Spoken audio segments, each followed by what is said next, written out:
today, our second episode in the week, our Saturday morning show, the alternative to Fletch Sav, as we used to say every week. Soccer AM too.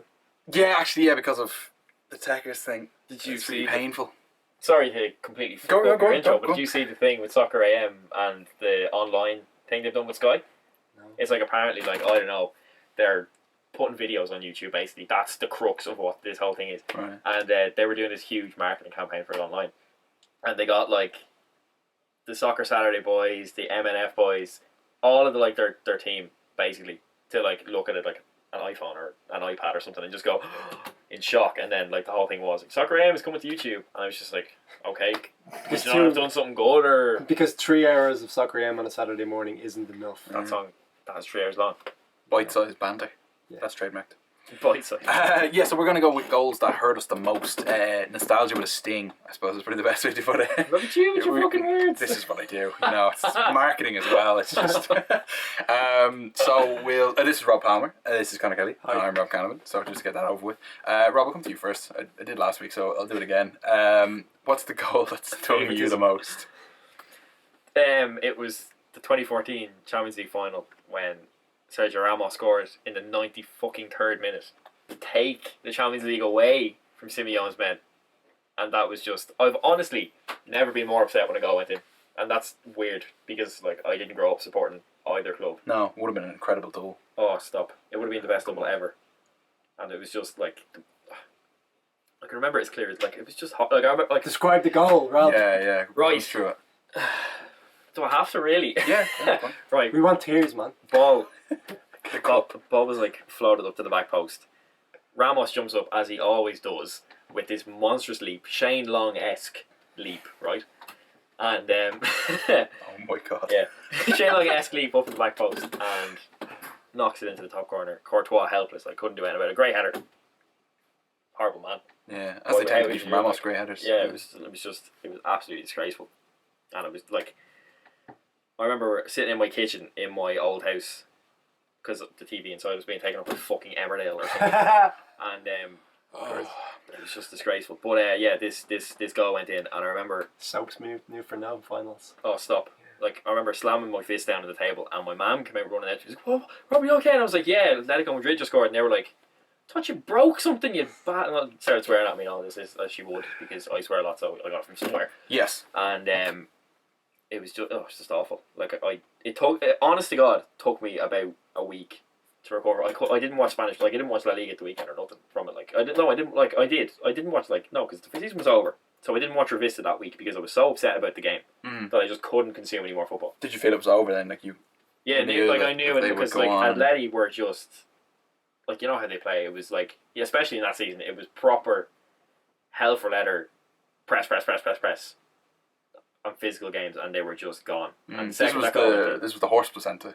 Oh yeah, final, yeah. Yeah, when Diego Costa went off for some horse placenta treatment, which I don't know who the fuck thought that, or whatever scientist thought that would work, and then he came off after like what was it, 20 minutes? Something like he that. was clearly not in it. Like 5. Yeah, it probably was 5 because the very start of his problems, really. Yeah, it was, and then like that decision to start Costa is basically what cost, in my opinion, Atleti that Champions League. Yeah, no fresh it was a waste of substitution. Yeah. And like, of course, you're gonna have to like if you're playing Real Madrid, you're gonna have to change a central midfielder at some point because they'll be knackered. Yeah. So Koke was the one who went off, and then I think Juan Fran actually went off as well because he was injured. So fucking Diego Costa, he's still a prick as well. Yeah, it was a belter of a final. If you weren't as final. Emotionally invested in Atletico. So. Yeah. Connor, come to you. What's your goal? Speaking of figures of hate, mine's. It doesn't bother me. It bothers me more the reaction afterwards now. But at the time when it happened, I was never so devastated at a goal in a football match. It was Thierry Henry's. Or it was William Gallas's goal, but Thierry Henry's handball to set it up for France in Paris against Ireland in 2009 in the second leg of the playoff. Yeah. Ireland were 1-0 down after the first leg. We played atrociously at Lansdowne. Or was it Croker? It was Croker, yeah. Yeah, passive. Terrible. Nicolas Anelka scored. So the second leg, no one gave us a chance. We went to Paris, Parc de France, full of Irish supporters, as tends to happen when an Irish team or sports person is in a major. Yeah, you suddenly get loads of time. the tickets. Pride of the nation. Yeah. Fuck off and do it for the team. You Yeah. bastard. The tickets get eaten up by guys in green. Yeah. And the boys in green were there that night, and we went 1-0 up. A fantastic goal, Damien Duff to Robbie Keane. It was one of the the only times I can remember Ireland scoring a goal which revolved more than 3 passes. And it was on the deck. Yeah, That was nice. It was a lovely pullback. we played fantastically well in that game, and Damien Duff had 2 chances to win the game for Ireland essentially, and we went into extra time because he missed the 2 chances obviously. So it was extra time, and Ireland were holding on a little bit. We were holding on a little bit, but of course, a ball out from the left from I think it was a free kick from Florent Malula. It evaded Irish defenders. Who allowed it to bounce? Well, I'll mention that in a minute, but at the time, it evaded Irish defenders, and what it looked like a lovely Henry assist to William Gallas turned out to be the infamous hand that tore Irish dreams apart. That never, ever, ever gets mentioned. No. No. I think we dealt with it maturely as a nation and moved on to the next qualifying campaign. Definitely the bulk of a decade later. Still don't get upset about it. Still don't mention it every time Henry's on the fucking TV. Yeah. Which is my next point nicely, because first of all, right, Henry used his hand, cheated basically. Okay, but horrible. Yeah, but it killed. It killed us at the time, but it was more the disappointment that we got to the stage where we were so close, and it was clearly snatched away from us. But then when you watch the replay again and again and again, you realise that a certain ginger defender by the name of Paul McShane completely and inexplicably fails to clear the ball, lets it beat him. So if he had that should actually be the title of Paul McShane's on about officially a rival. Inexplicably allowed. Failed to defend or something. Yeah, inexplicably. But it makes a difference with that YouTube video called "The God of Our Era." It's just the greatest compilation. It's the greatest compilation made of a footballer.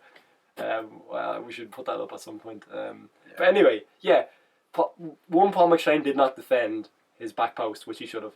Shay Given reacted, and which was probably a precursor of stuff to come, but Shay Given reacted like about 30 seconds after he should have.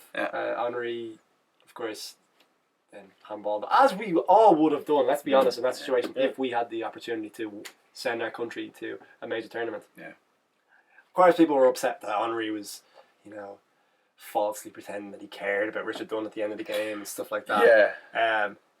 So that was upsetting enough.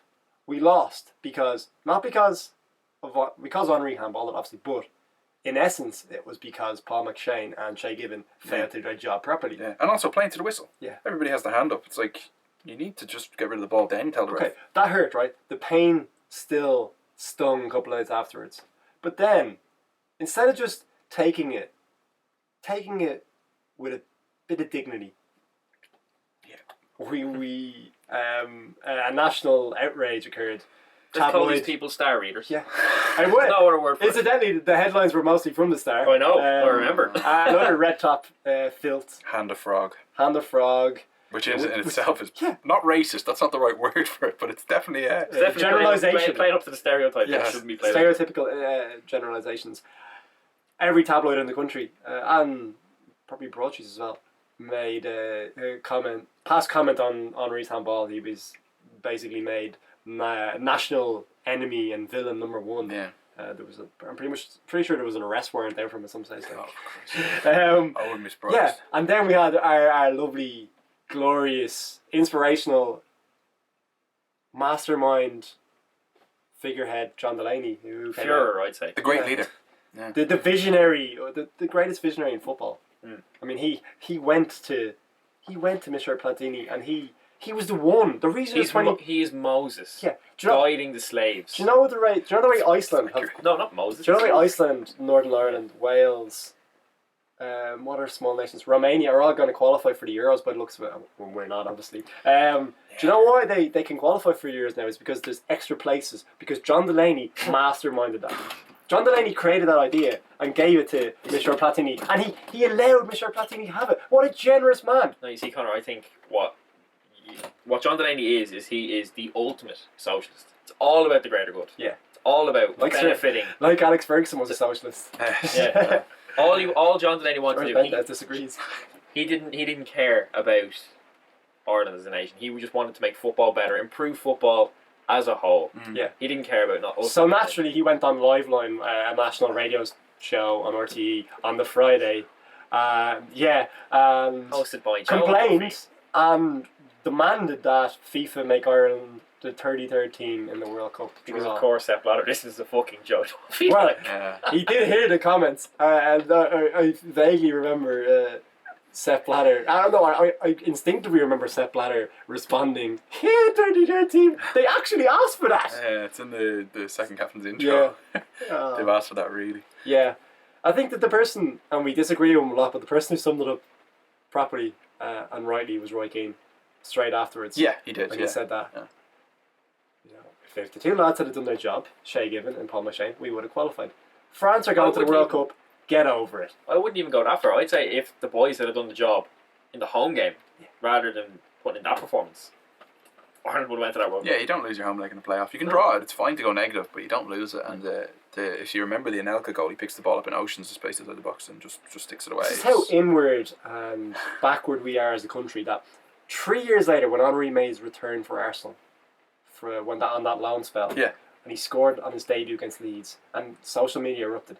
A person who I had as a friend on Facebook, I say had because he was deleted swiftly afterwards, he basically made the point that, oh, all of you reacting like this, don't forget that he robbed us of a place in the World Cup. He's a cheat and a fraud. 3 years later. And it is also worth pointing out that we were in extra time, but it was also 1-1. Yeah. You know, like 2 away goals, Yeah. so we could have scored. it would have been Ireland on penalties, Yeah. which, you know. Damien Duff's tears could have been saved if he'd finished his chances. Like, I was... And I love Damien Duff. He's my favourite Irish player of all time. I was gutted when that goal went. I remember the next day still being absolutely devastated by it because the game kind of caught us up in that we played well-ish. I think it's over-exaggerated. We gave it a good go. That's the best thing to say. And we were very, very close to it, as people have said. But it's not something to hold on to after. As I remember at the time, I was really angry. I refused to believe, and I still refuse to believe this part, that the ref didn't see it. That he had no inkling that he had touched it with his hand. That for me is clear as day. He doesn't lift his foot. How does the ball come back into play? It's going out. Was the playoff draw? semester Was the in playoff August. draw seeded or was it an open draw? I think it was seeded. Yeah. And were France a major nation not at the World Cup at the time? Yes. Yes. Yeah. Let's not delve into too many conspiracy And they also theories. launched their World Cup kit the very next day. Just let me take that conspiracy hat off. Yeah. I borrowed yours. Yeah, you borrow mine. Like I say, I would do the same thing, and looking back, it's one of those things that you'll just remember, but it's not worth hating Henri forever for because realistically we would do the same. It's just for me, the officials, how you could miss it when it was so blatant. It was apparent on TV that he had done it. I despised Henri more for his bland punditry last season. Yeah, that's unforgivable. Like he was a great. We still loved him when he was playing for the Bulls. I mean, come the World Cup, he was brilliant. You know, given his insight in Costa Rica and stuff, so that was good. Yeah. It balances out. Like it'll sting forever. It really will, but it's not in that way. I'm not going to hate him for it or call him and a frog or anything like that. That's So, Rob. I think ready. Yeah, tell us what's your favourite goal or least favourite goal. I had a bit of struggle with it because when you support Fulham and Ireland, it's essentially just a well of tears. So it's more a case of isolating which ones hurt the most. That vast collection. Yeah, it's kind of every time you got your hopes up. It's not one out of the last couple of seasons because you conceded enough. No. None of them really hurt particularly because they were so inept. Just for years. You put in the WhatsApp group. It was like Fulham defending, and it was schoolboy stuff. Like it was. How many goals have Fulham conceded in the last 2 years? It's gone way beyond. It's more now. than 2 a game. Yeah, it was 196 in '96. That was Archie Ryan tweet that weeks ago, and it hasn't got better. But it's basically 2 goals a game. 1.95 goals a game. Even someone with an encyclopedic brain couldn't remember all of the goals that Fulham. No, the worst was the whole one. 0-0 at halftime. We lost 6-0 under Steve Bruce at the KC Stadium. Like that's incredible. That's not your goal, though, of course. No, God, no. Anyway, that's sorry. 6 of them. I interrupted. My goal is. I had a bit of a struggle with it because, like I say, there's so many choices, and the Henri one is right up there for me. But it would have to be probably Forlan's goal in the Europa League final, and it was the second one, and they won. But it was the inevitability of it. You could see once the ball was played in from the wing on the ground, you could see from the movement Hangeland misjudged it. It gets to Forlan's feet, but Schwarzer's running to get to him, and because he's running, he's not trying to stop to save it. That's how Forlan sticks it under him, and it's just like, I've never watched that final back, to be honest.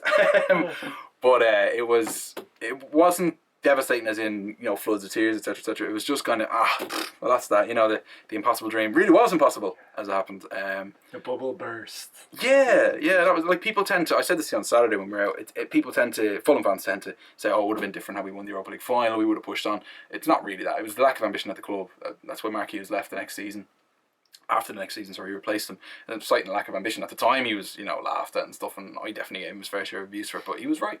Al-Fayed had been pulling money away from the club, not spending it on players for a while. So that was the very last hurrah of a really well gelled team put together with really average players, you know. So, but yeah, that goal, obviously because they won the final, and that was that. So it's two Atletico teams. I think Diego Simeone was the coach for that final. Was No, it 2009-10? Quique Sanchez Flores. The man, Slickest man in the world. This has come up in another podcast I recorded.